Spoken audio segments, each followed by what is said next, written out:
Sciatica હાલમાં જોવા મળતી મણકા તેમજ સાંધાની સૌથી સામાન્ય બીમારી। જો સાયટિકા હોય તો કઈ વસ્તુનું ધ્યાન રાખવું જોઈએ એની વાત કરતાં પહેલાં જાણીએ કે સાયટિકા એ શું છે।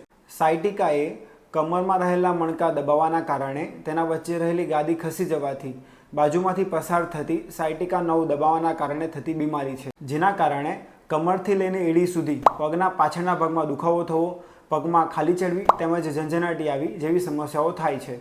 હવે સાયટિકા હોય તો કઈ વસ્તુનું ધ્યાન રાખવું જોઈએ। સાયટિકાના દુખાવાની શરૂઆત થાય ત્યારથી જ કમરમાં બેલ્ટ પહેરવાની શરૂઆત કરવી જોઈએ, જે મણકાની સ્થિતિને જાળવી રાખે। આગળ ઝૂકવાનું થાય ત્યારે કમરની જગ્યા પર પગના ઘૂંટણ વાળીને બેસવું જોઈએ, જેનાથી મણકામાં તકલીફ વધારે ના થાય। ખાવામાં લસણનો ઉપયોગ વધારવો જોઈએ, જે શરીરમાં વાયુનું અનુલોમન કરે અને જેનાથી દુખાવો ઓછો થાય। અને કબજિયાત ના થાય તેનું ધ્યાન રાખવું જોઈએ, કારણ કે કબજિયાતથી શરીરમાં વાયુનું પ્રમાણ વધે છે અને વાયુના કારણે દુખાવો